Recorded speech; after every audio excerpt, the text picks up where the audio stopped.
Olá, pessoal, como estão todos? Tudo bem? Gente, hoje nós vamos conversar sobre um tema que é muito falado, é objeto de várias palestras e estudos, mas hoje nós vamos estudar a fundo, não só com uma informação de qualidade, mas também trazendo exemplos práticos. Eu tenho aqui, do meu lado esquerdo, para falar conosco e conversar um pouquinho sobre a experiência, a Priscila Beletati. A Priscila é economista, formada pela PUC Campinas e pós-graduada em Gestão Estratégica de Pessoas pela FGV. Ela atuou em diversas empresas nacionais e internacionais na área de recursos humanos, tais como Ambev, Grupo Campari e Qualicorp. Além disso, ela é consultora de RH estratégico e mentora no desenvolvimento de liderança, coautora do livro Coaching e Liderança e dona do Instagram Bastidor Corporativo. Priscila, seja muito bem-vinda. Muito obrigada. É um prazer poder estar aqui hoje, compartilhando um pouco da experiência com vocês e agradeço muito o convite. Priscila, uma coisa muito curiosa. Ambev, Grupo Campari e depois Qualicorp? Pois é. Eu comecei na cerveja, troquei pelo destilado, depois resolvi cuidar da saúde. Que bom, que bom. Do meu outro lado, eu tenho comigo Maria Cecília, advogada, pós-graduada em Direito Empresarial e Contratual, especialista em Direito do Trabalho Contencioso e com enfoque preventivo em Governança Corporativa e Compliance, membro da Comissão de Compliance e Direito Empresarial da OAB Campinas, coautora do livro Mulheres no Direito e já com outro livro pronto para lançamento. Seja muito bem-vinda, Cecília. Obrigada, Tomás. Agradeço o convite também. Espero poder contribuir um pouquinho com o conhecimento em relação ao compliance, em especial na área trabalhista. Bom, hoje nós então iremos abordar a questão da gestão e compliance trabalhista. Então, minha primeira pergunta vai para Cecília. Cecília, o que é o compliance trabalhista? Conta um pouquinho para a gente. Bom, eu vou explicar de uma forma mais genérica inicialmente o que é o compliance, né? O compliance, ele quer dizer conformidade, é estar em conformidade com a lei, estar em conformidade com a ética, né? E dentro de uma empresa, quem vai estar estipulando o que é essa ética a ser desenvolvida? Então, isso vem já da alta gestão da empresa, que vai desenvolver toda uma cultura voltada à ética. E com isso, são estabelecidas regras, procedimentos, atendimentos, a legislação mesmo. E hoje nós temos as empresas trabalhando com ESG, o S de social, nós podemos direcionar bastante para a área trabalhista, né? Então, esse é o enfoque do compliance trabalhista, fazer o desenvolvimento de um trabalho ético voltado ao desenvolvimento social da empresa. Então, com isso, nós vamos estar desenvolvendo na empresa técnicas para que a ética possa ser desenvolvida no dia a dia. Um grande instrumento para isso que nós temos é o canal de denúncia, né? Que a gente vai falar mais um pouquinho sobre isso para frente, eu quero explicar um pouquinho mais, e que pode desencadear num processo interno na empresa, um processo de compliance, para se averiguar qualquer problema que tiver contra essa ética e cultura que é desenvolvida pela alta gestão. Cecília, então a função do compliance trabalhista é justamente estabelecer dentro da empresa essa cultura, esses procedimentos, esse reiterado treinamento para ficar de acordo com as leis, é isso? Seria mais ou menos isso? Isso. Porque não basta nós chegarmos na empresa e falarmos, olha, fizemos um código de ética na empresa, né? E colocar lá no armário. Não. O trabalho de compliance, ele é feito no dia a dia. Então, o que nós temos? Treinamentos dos empregados, inclusive de gestores, né, para que desenvolvam esse código e a gente possa ter realmente uma cultura voltada para a ética e atendimento da norma. E isso inclui não só o treinamento, como ter um código e a norma, como também a fiscalização. Não adianta a empresa ensinar, ter o código e não fiscalizar. Então, o compliance e toda a área preventiva trabalhista, ela é fundamentada nisso. No treinamento, em ter o código a ser seguido e na fiscalização. Porque, Priscila, até pela sua experiência, por tantos RHs e com tantas pessoas que você já trabalhou, eu acredito que é mais ou menos o que a Cecília falou. Não adianta um código de ética, um manual e assim por diante, e fica lá bonitinho quando você, no ato da contratação, o RH te entrega o regulamento interno da empresa e está feito, ninguém mais faz nada, né?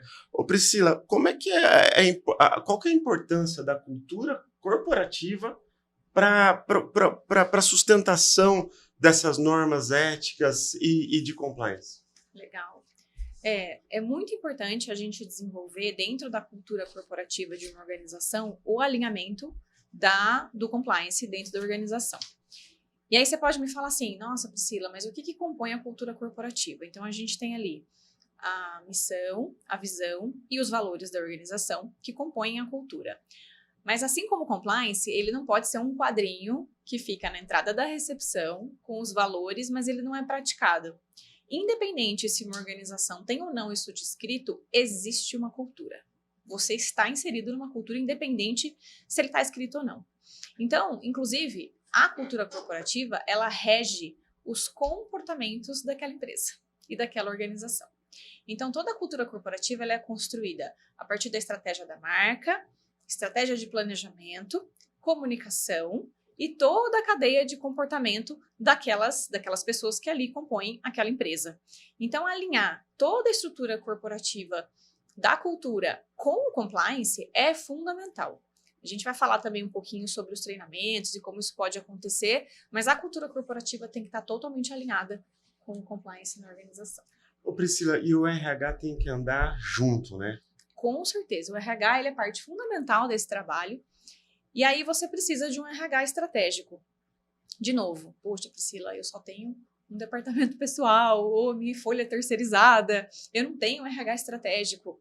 Basta uma profissional generalista de recursos humanos para cuidar de você e da sua empresa de todos os aspectos da área corporativa.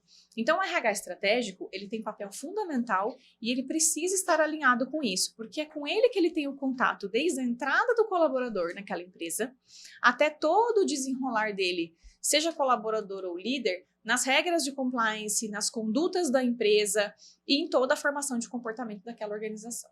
Ô Priscila, e isso é feito reiteradamente, treinamento por treinamento, são atos sucessivos, né, reiterados para impregnar essa cultura dentro da empresa, porque eu acho que o empresário, às vezes, ele tem o conceito que compliance, até pelo próprio nome, né, parece uma coisa que, olha, é só para multinacionais, são só para grandes empresas, mas na verdade não, né? Não, de jeito nenhum. Ele pode estar presente, deve estar presente em todas as culturas, tamanhos, né, e escopo. E aí o departamento de RH, ele cuida desde o treinamento de integração, mas também em toda a conduta de continuidade daquele profissional, em reforços de treinamento, capacitação, toda a parte de acompanhamento. Dentro de alguns RHs, inclusive no RH generalista, a gente tem um departamento chamado endomarketing, que é a comunicação da área de RH, estratégico. Então, desde informações básicas para os funcionários, de benefícios, comunicados, eventos, a gente tem a comunicação estratégica, que vem lá desdobrada. Estratégia da marca, estratégia do corporativo, comunicação e constância. Eu não posso me perder nisso. Que legal. Cecília, diz uma coisa, com tantos anos de experiência na advocacia trabalhista, qual que é a importância que você vislumbra do treinamento do compliance dentro de uma empresa? Então, o meu trabalho, por ser advogada, eu consigo desenvolver tanto a área preventiva do compliance dentro da empresa, como também eu atuo no contencioso.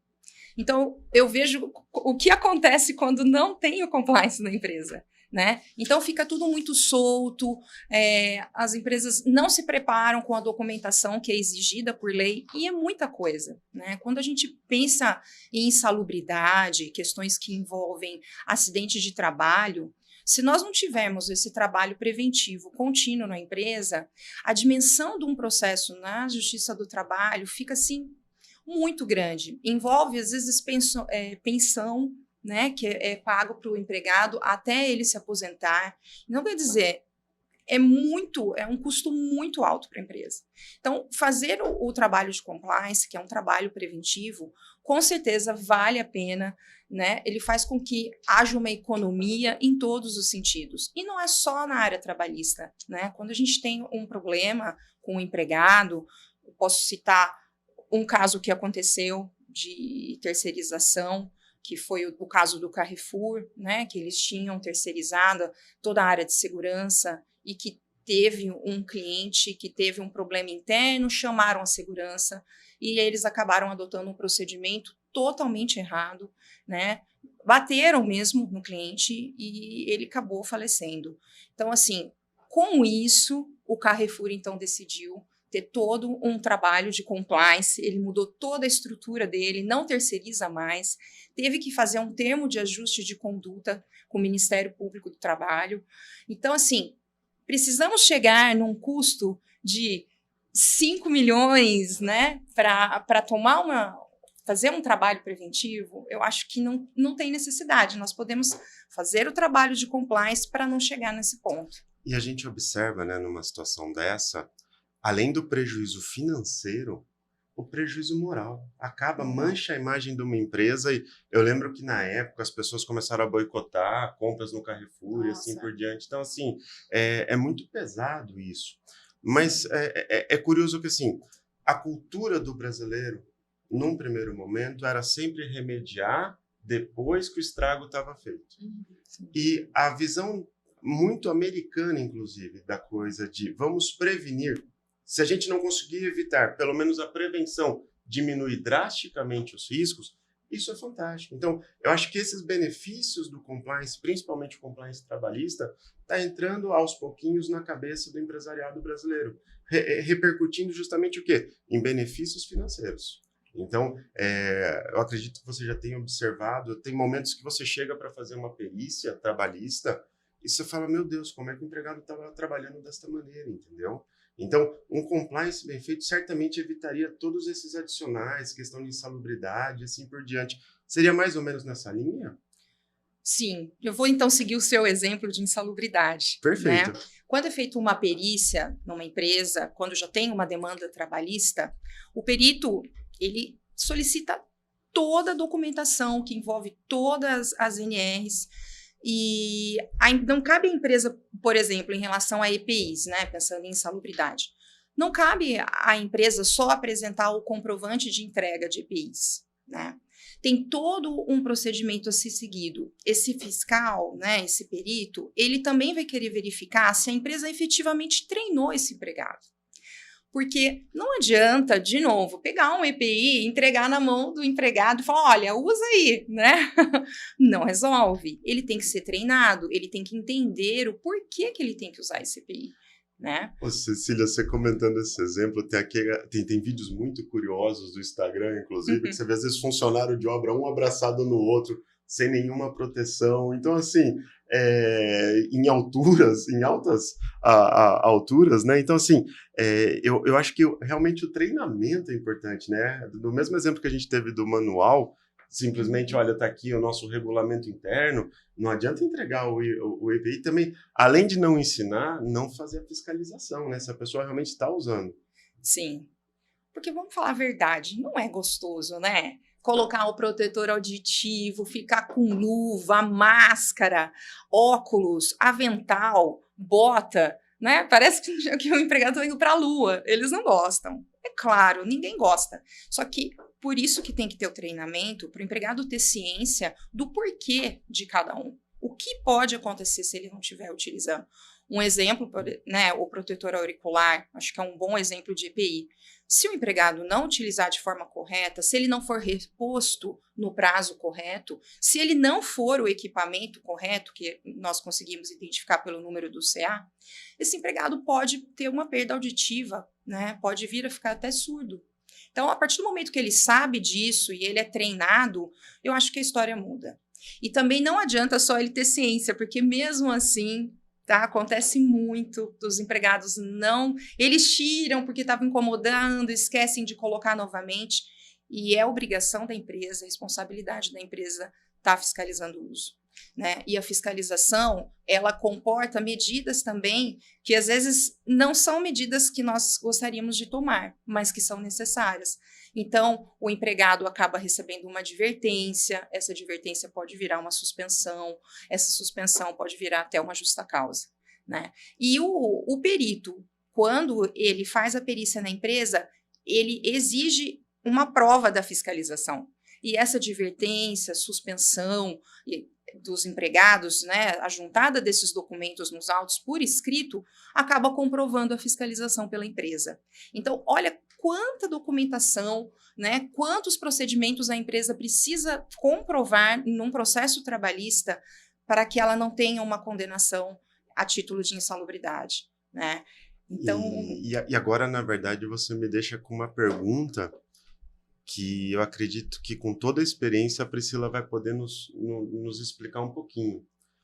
Qual que é a função do líder para o compliance? Ele tem que ser amigo, ele tem que passar a mão na cabeça, ele visualiza que alguma coisa está errado, ele só orienta, porque nós estamos falando aqui de questões de advertências que podem até levar a uma demissão, ou como é que o líder deve se colocar numa situação dessa, Priscila? Nossa, líder tem papel fundamental e é de suma importância a consolidação dessa cultura e desse ambiente.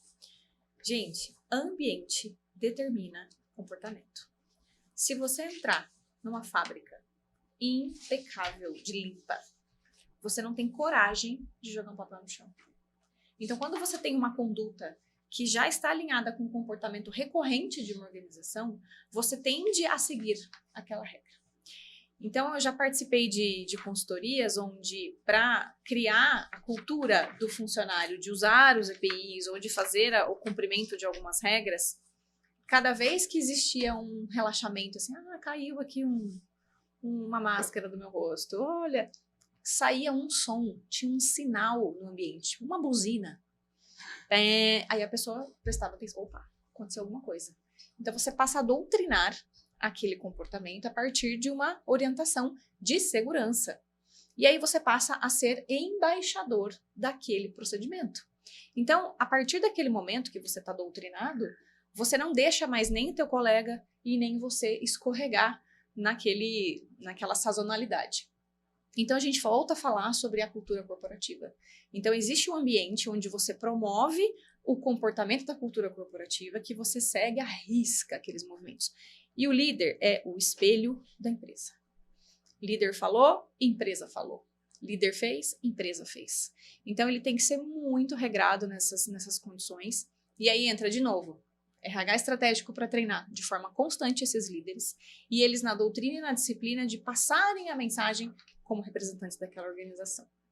Que sensacional. Mas é curioso isso. Realmente, assim, você não consegue fazer bagunça num ambiente que tem outras 9 pessoas extremamente organizadas. É o ambiente que determina, assim, se você tem um ambiente muito permissivo, isso acaba ficando perigosíssimo, porque hoje foi o fulano que foi sem a proteção auricular, amanhã o cara sem o capacete, estou fazendo vistas grossas, até a hora que acontece um acidente, acontece uma situação muito mais delicada e que talvez seja até irreversível, né? Por isso que o andorinha não faz verão. Quando ele vê que está muito difícil ele mudar uma conduta, porque a maioria não está seguindo.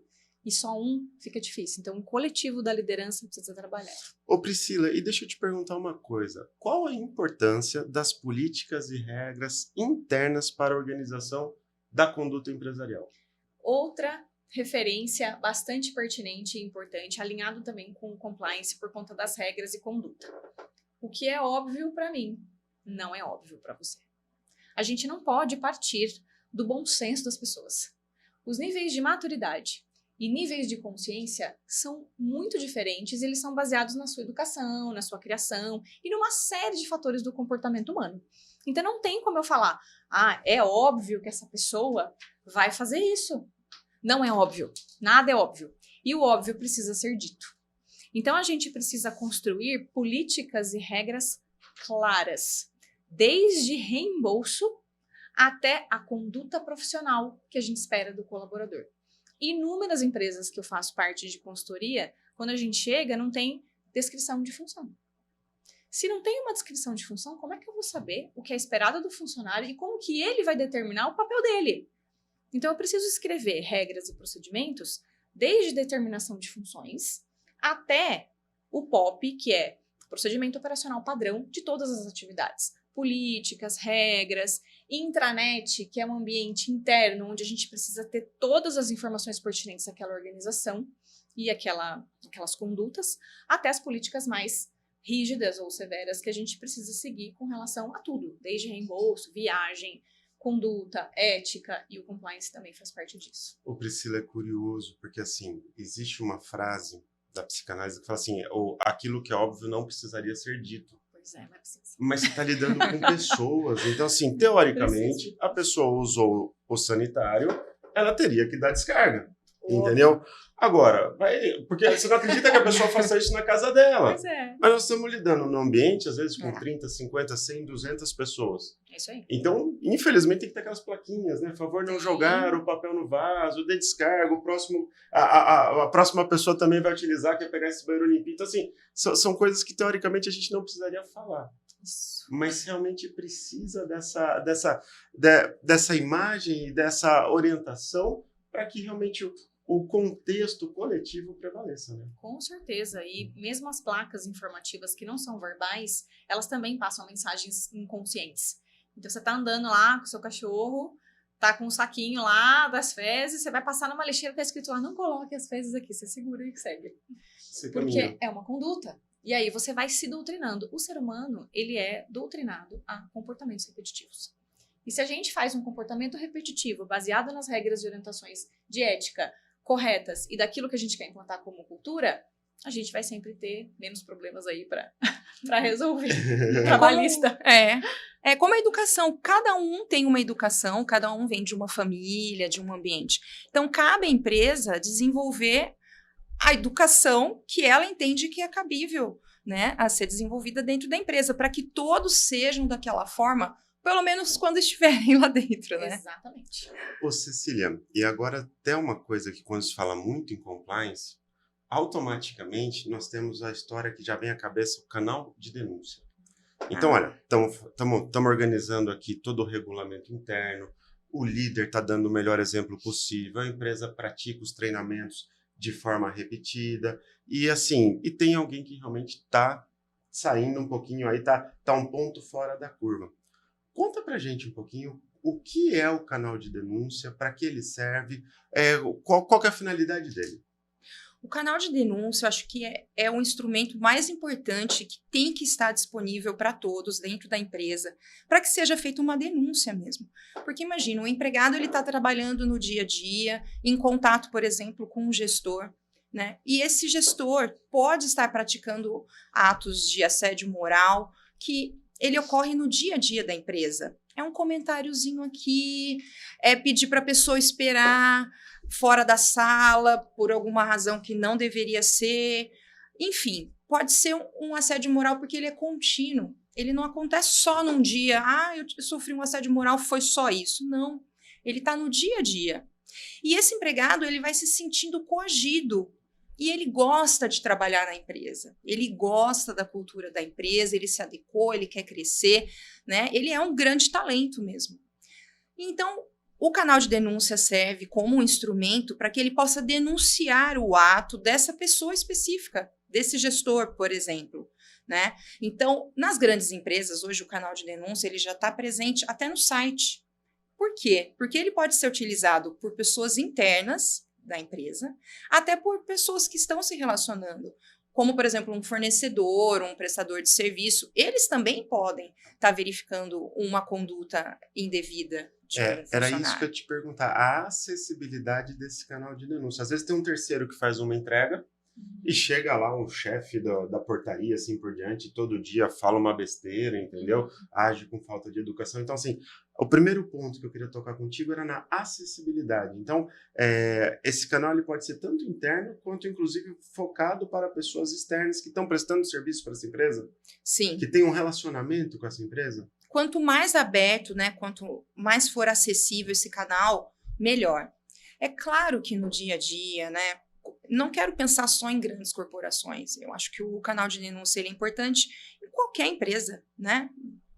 sem limite de tamanho. Então, vamos pensar numa pequena empresa. Eu não tenho um site, não consigo fazer um canal de denúncia que qualquer um tem acesso. Não tem problema. Até eu advogo para uma empresa que tem uma sala, que eles chamam de sala azul, que é uma sala que é só para os empregados descansarem. Então, você pode colocar uma caixinha lá na sala, que o empregado, na hora que ele está lá, ele pode colocar um papelzinho na caixinha, né? Pode ser uma loja, até uma forma assim, disfarçada de um canal de denúncio, é a caixinha de sugestões. Muitas vezes um cliente vai numa loja, não gosta do atendimento de uma determinada vendedora, ele coloca na caixinha de sugestões, né? Então, assim, é da pequena empresa à grande, né? Então, a gente não pode pensar, isso daí não funciona na minha empresa, imagina, isso daí é só para uma multinacional.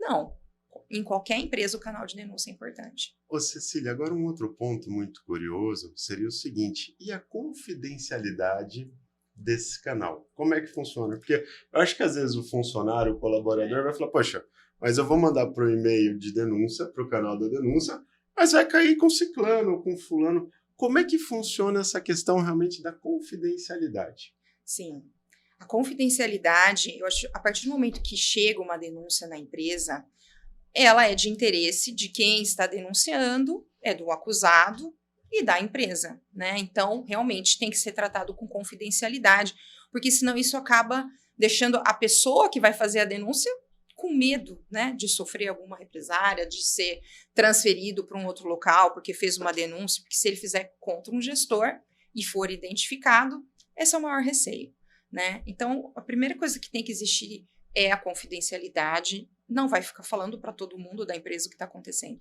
mas também o anonimato. Então, essa pessoa não é obrigada a se identificar. Quem usa o canal de denúncia não precisaria, teoricamente, se identificar. Não. O anonimato ele é opcional. É opcional, não é obrigatório.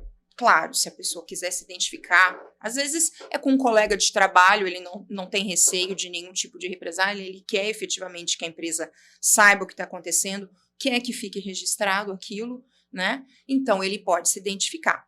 Mas o canal de denúncia ele é aberto para o anonimato também.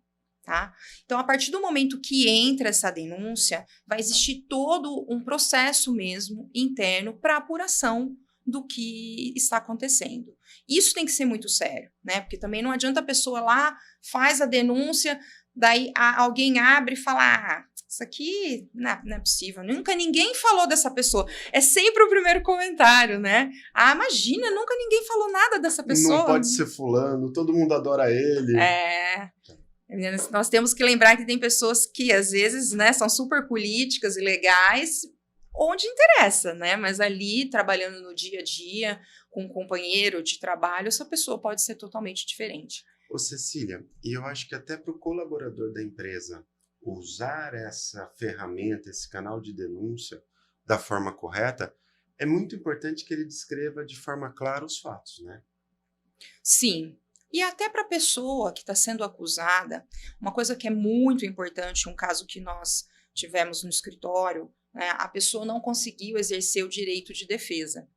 Porque é um processo, né? Mas tudo bem, não é um processo judicial, é um processo interno. Mas nós temos que lembrar que existem direitos constitucionais. E sempre que nós trabalhamos com qualquer tipo de processo, os direitos constitucionais têm que ser garantidos. Né? Então, a pessoa que está sendo acusada, ela também tem o direito de defesa.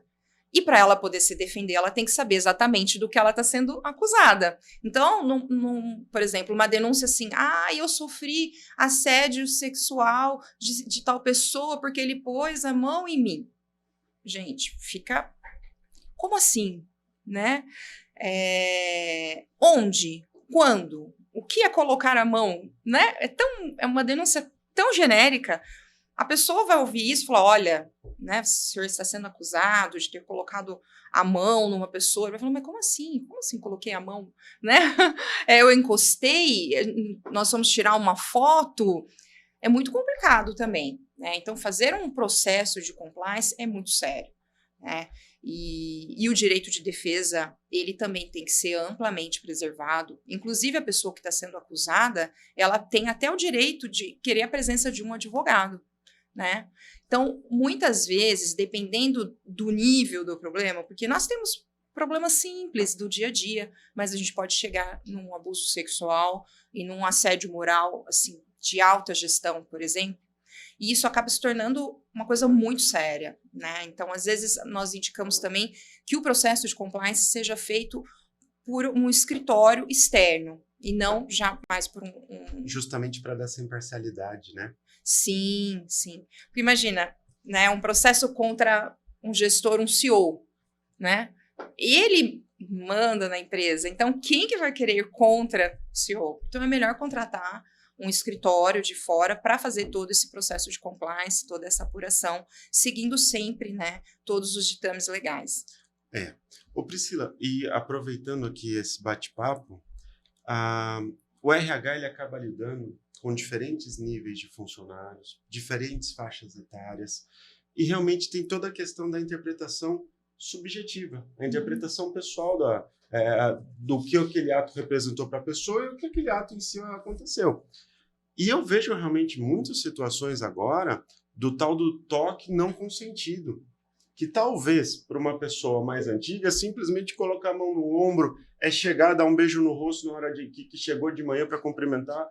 E isso, na verdade, acho que é um desafio do RH também para entender, dosar e até orientar a pessoa. Olha, realmente o senhor não pode colocar a mão no ombro, a senhora não pode colocar a mão no ombro, porque isso, com o passar do tempo, é um desafio que vocês têm enfrentado? Sem dúvida. É muito importante a gente voltar para a questão da educação. Então, cabe também ao RH estratégico dar as conotações dos limites. O que é o limite de assédio, o que não é, o que é permitido, o que é abusivo. Então, também dar essa orientação e esse treinamento interno é de suma importância. E não necessariamente precisa ser o RH interno. Ele pode contratar uma consultoria especializada, inclusive também contratar uma consultoria especializada para fazer o canal de denúncias para resposta. Mas o RH, ele é um dos departamentos mais imparciais da empresa, porque ele faz uma interpretação sem julgamento. Né? Ele não vai colocar ali uma área ou outra, ele tem que envolver os stakeholders adequados para poder tratar essas questões. E com relação ao canal de denúncia, eu quero deixar aqui um recado bem, bem específico, né? Muitas empresas querem adotar o canal de denúncia porque acham legal.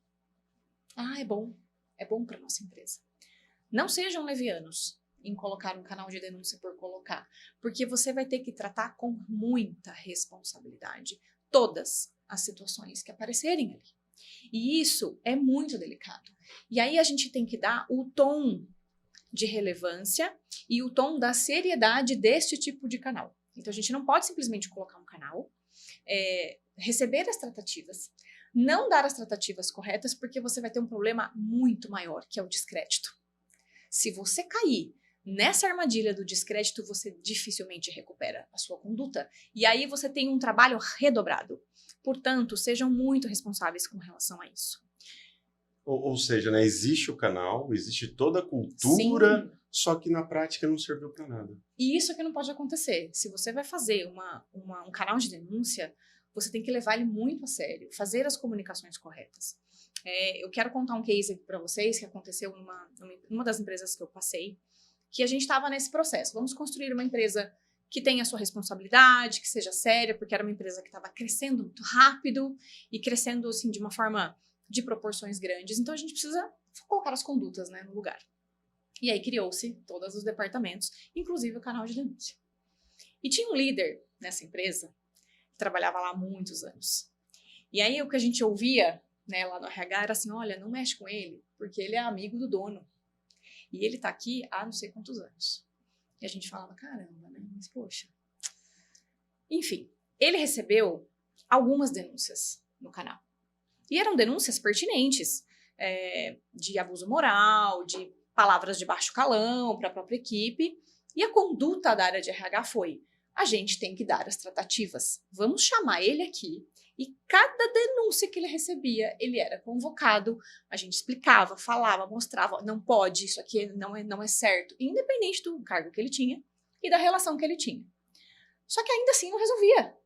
Então ele recebia a orientação, voltava e continuava com a conduta errada, talvez de uma outra forma, né, vinham outras denúncias. Então ele corrigia uma, mas continuava com a outra.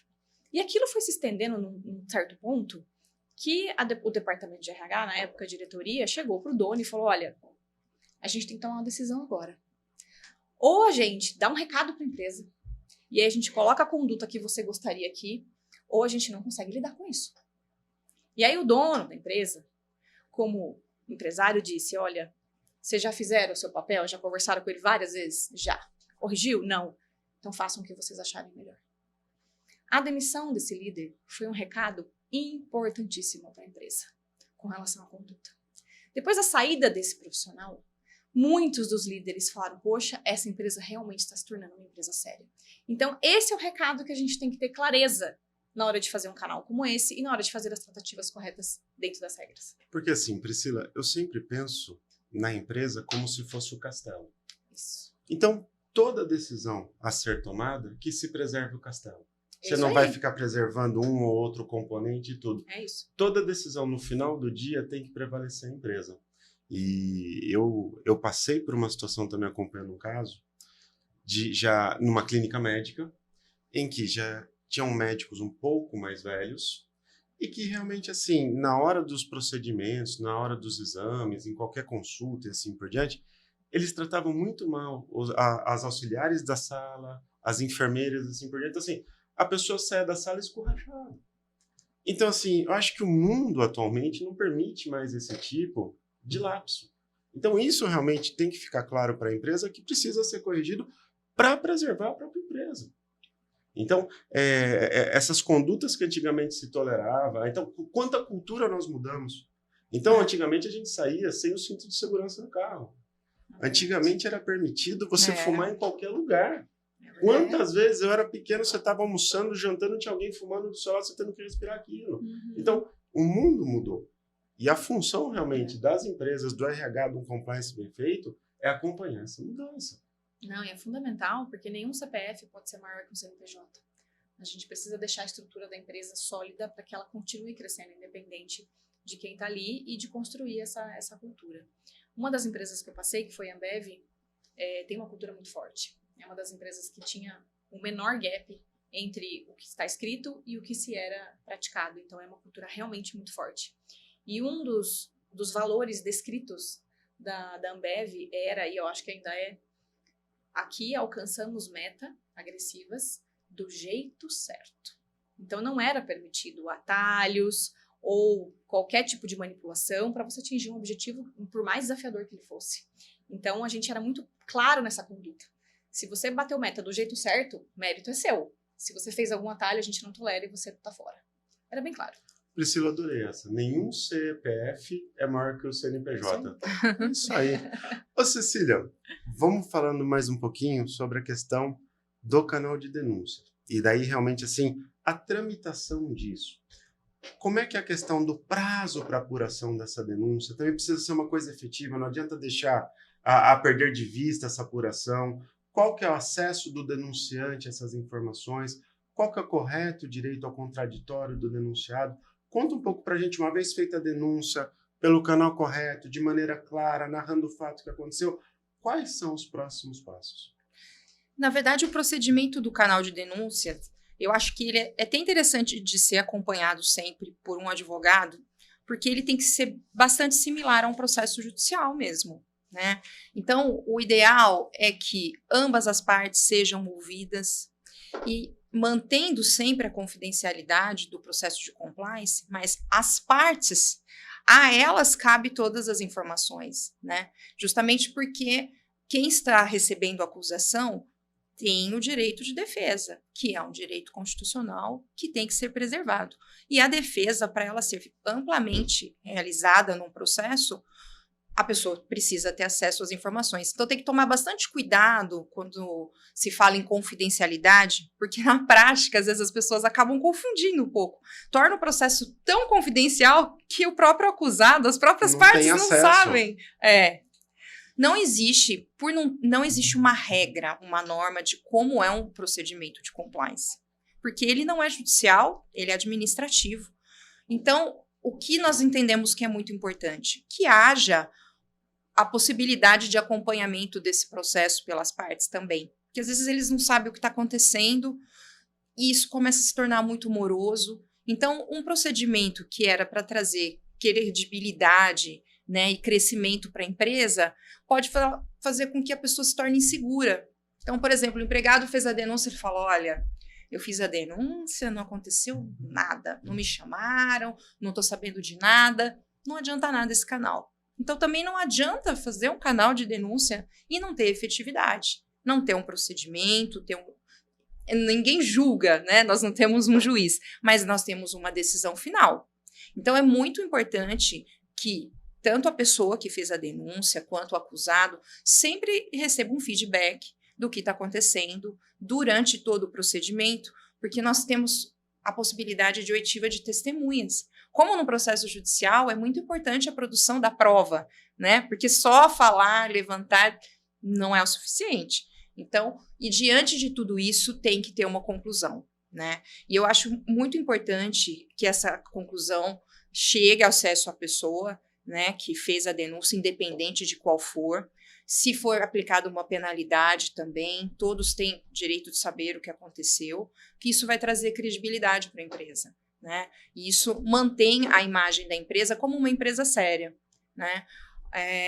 O canal de denúncia, por exemplo, um exemplo que seria muito interessante, que foge um pouco da empresa, do interno, é o que acabou de acontecer no sul do nosso país, né, nos produtores de vinho, que acabou se descobrindo que houve uma terceirização, assim como no Carrefour, foi um caso de terceirização, e que as pessoas que estavam trabalhando lá estavam trabalhando como escravos, né? Então são grandes empresas, grandes nomes, né?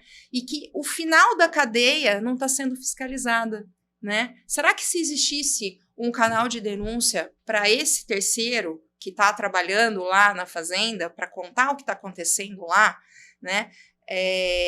Nós teríamos essa mão de obra escrava? Né? Ô, Cecília, tem um fato curioso, que às vezes o pessoal pega, vamos terceirizar esse serviço, vamos terceirizar aquele. A pessoa se esquece que a empresa vai responder solidariamente por qualquer prejuízo que esse funcionário sofra. Sim. Então, é um grande erro isso daí, deixar estar terceirizado, eu estou tranquilo. Sim. Por isso que é o dever de zelar da própria empresa, né? Falando sobre o dever de zelar da própria empresa, ela precisa criar também uma política de não retaliação a esse colaborador, a esse funcionário que fez a denúncia, né? Sim, sim. Em especial se a denúncia for contra uma pessoa da alta gestão, né? Como eu falei, fica muito complicado. Por isso que tem o anonimato, né? Agora, imagina, se ele se identifica e essa pessoa da alta gestão passa por todo o processo e entende-se que ele não fez nada de errado e mantém-se a mesma estrutura. Se ele souber quem é essa pessoa que fez a denúncia, realmente essa pessoa pode sofrer retaliação. Somos seres humanos, né? Ninguém gosta de ser acusado, ainda mais se tiver uma prova de que não era efetivamente aquilo. Então, ele tem mesmo o direito do anonimato como uma preservação mesmo da pessoa, né? Isso tem que ser mantido sempre. Tem que ser respeitado, né? Sim. Priscila, deixa eu te perguntar uma coisa. Na tua opinião e pela sua vasta experiência, a quem deveria ficar a responsabilidade de receber e a responsabilidade de lidar com essas denúncias? Legal. Acredito... Qual departamento deveria... Para quem chega isso? Primeiramente, se a empresa tiver condições, eu acho que é importante ter uma empresa de fora, né? Um imparcial, totalmente de fora, para poder receber, inclusive, assessoria jurídica. É uma opção super importante. Como segunda instância, o RH estratégico, né? O RH recebendo esse canal de denúncia e, internamente, até desenvolver um comitê de compliance para poder envolver os stakeholders, cada um representando um departamento para poder fazer essa tratativa e essa distribuição. Mas sugiro que, primeiramente, alguém terceiro, jurídico, o RH como parceiro e apoio, imparcialmente, e também um comitê específico, caso seja uma empresa muito grande ou precise aí de um apoio para envolver os levantamentos.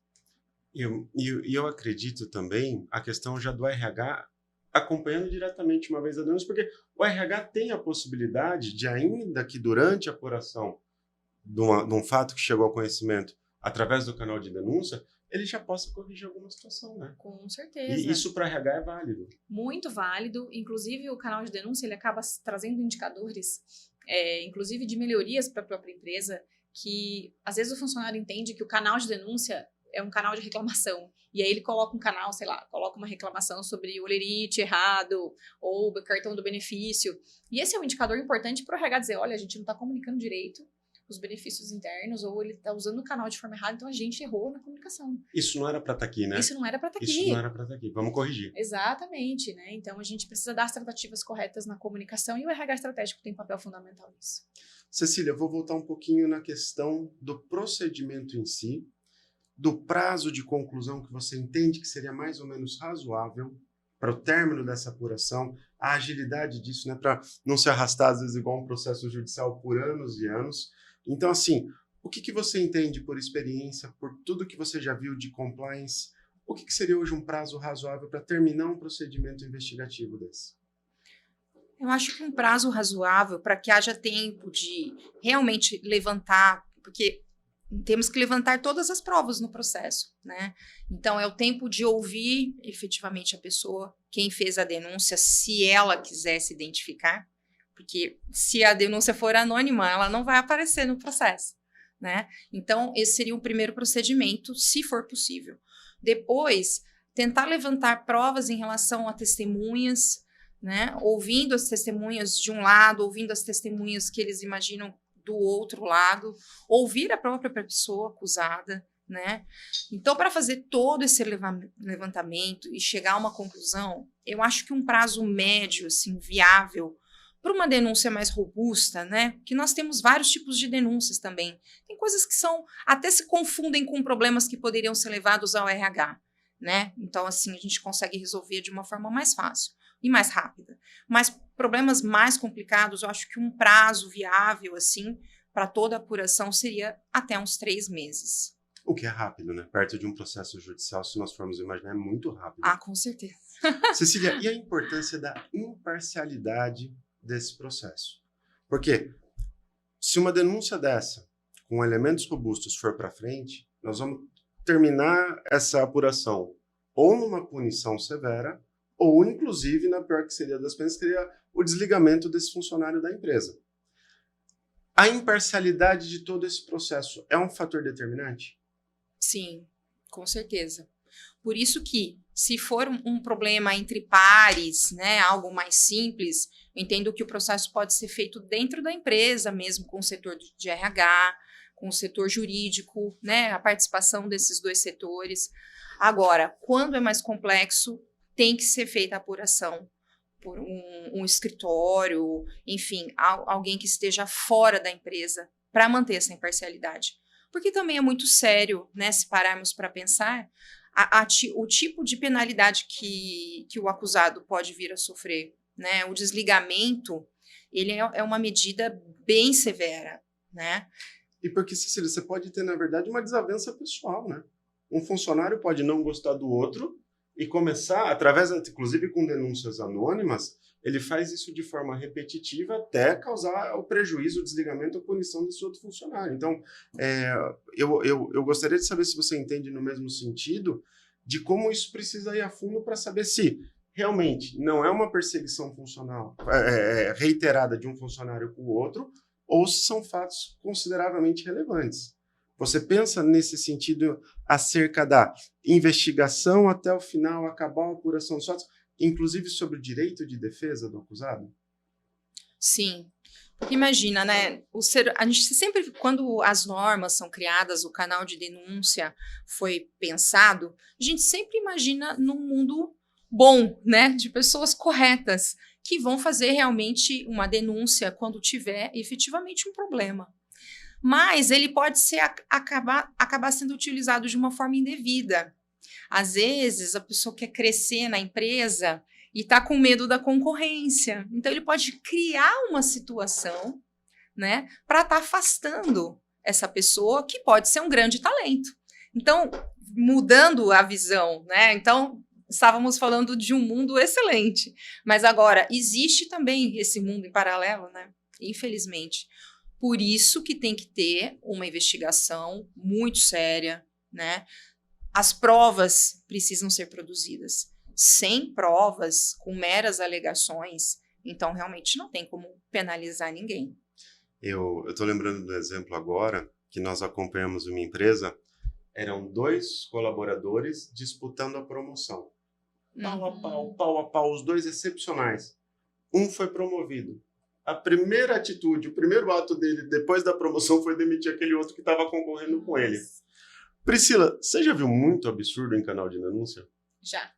Conta pra gente um pouco. Já vimos alguns absurdos no canal de denúncia e a gente precisa, de novo, reforçar a conduta que a empresa quer adotar. Quando a gente vai na questão da educação, a gente precisa dizer que, independente do colaborador e daquele comportamento, aqui dentro não cabe. Então, a gente precisa ser firme nisso.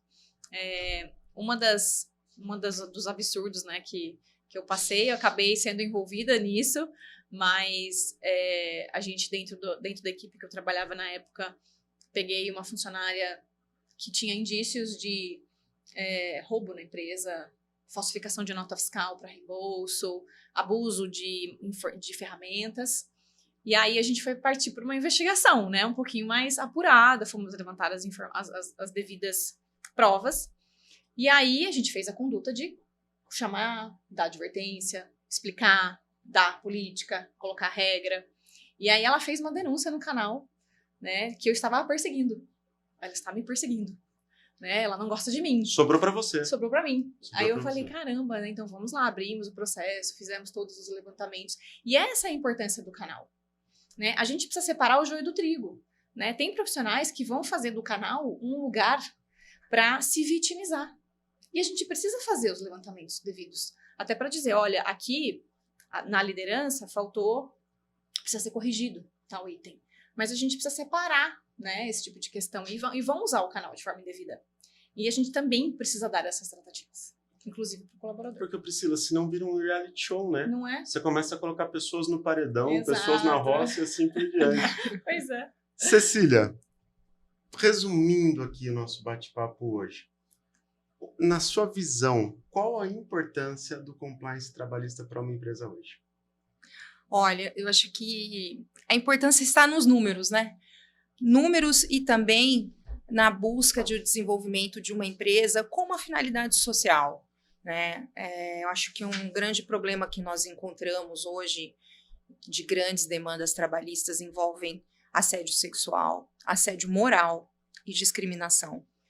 E os valores envolvidos são altos, são bem consideráveis, né? Hoje, na Justiça do Trabalho, se nós temos, por exemplo, uma condenação por dano moral, né? Esse dano moral é considerado gravíssimo. E a própria CLT já disciplina como uma linha, né, de indenização seria em torno de 50 salários dessa pessoa a título de indenização. E, inclusive, pensando em 50, dependendo de quanto essa pessoa recebe, pode ser um alto valor, né? E o STF, ainda vendo essa disposição na CLT, veio e falou, olha, e essa disposição não é taxativa, não está limitado a 50 salários. Se ainda o dano for muito grande, porque assim, pode acabar com a vida de uma pessoa, né? Um dano moral, ele pode virar uma depressão e a pessoa pode conseguir realmente nunca mais conseguir voltar a trabalhar. Então, o STF, agora em junho, né, ele se posicionou perante a CLT, que é de 2017, falando, olha, e não vamos ficar com essa limitação de 50 salários, né? Se o dano for muito extenso mesmo, a fixação de uma indenização pode ser muito maior. Ô, Cecília, tem condutas, às vezes, que começam numa besteira, né? É aquela história de ser hora do lanche, você chama todo mundo para descer para a cozinha, lá para o refeitório, e deixa fulano de tal de lado. É criar um grupo de WhatsApp com todo mundo e deixa fulano de tal de lado. Então, assim, às vezes começa numa besteira e isso vai tomando uma proporção completamente absurda, né? Sim, sim. E a empresa muitas vezes não sabe disso, né? Como ela vai saber que o colega só não está chamando né, para ir almoçar? Esse dia a dia, né? Por mais que tenha fiscalização, tem coisas que são muito sutis, né? É difícil para a empresa fazer a fiscalização permanente das pessoas também. Então, assim, por isso que tem que ter o setor de compliance focado nisso. Por isso que tem que ter o canal de denúncia para que essa pessoa possa chegar e estar mostrando isso para a empresa. Bom, concluindo aqui nosso bate-papo, eu acho que está na hora da gente derrubar alguns mitos e verdades. Priscila, compliance são só para as empresas gigantes? De jeito nenhum. Esse é um mito. Né? Você pode ter e deve ter um departamento de compliance, independente do seu tamanho, do seu porte e das pessoas que você tem. Então, precisa ter esse canal, é de suma importância. E baseado no que a Cissa acabou de trazer, né, a gente precisa colocar o papel do líder nesse contexto.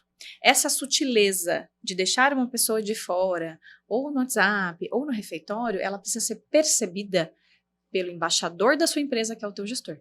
O teu líder precisa estar atento nisso. E ele precisa falar, opa, tem um negócio esquisito aqui, o meu colaborador não está bem ultimamente, eu preciso conversar com ele. Então, a gente precisa treinar a liderança e é para qualquer empresa o compliance. Agora, um outro mito que eu vou perguntar para ver se a gente vai derrubar ou não. A questão da responsabilidade sobre o compliance é apenas dos sócios, dos diretores, dos cargos elevados? Pois é, de jeito nenhum. Essa não é uma responsabilidade só do alto escalão. Ele precisa estar alinhado em todos os níveis, inclusive de colaborador. Então, essa faz parte da comunicação, todo mundo está envolvido. Cecília, para fechar, o compliance custa caro? Bom, a gente sempre pensa, né? Custa caro investir em prevenção, né? Não, né? A gente fala, se você imagina que o compliance custa caro, pode custar caro, imagina o não compliance, né? Então, acho que o risco que você fica exposto em não ter um compliance, não ter um trabalho preventivo, trabalhista na empresa, é muito maior. Então, o compliance não custa caro. Sensacional. Pessoal, espero que vocês tenham gostado muito dessa troca de informações e muito mais que isso, essa troca de experiências. Um forte abraço e obrigado pela audiência. Até logo.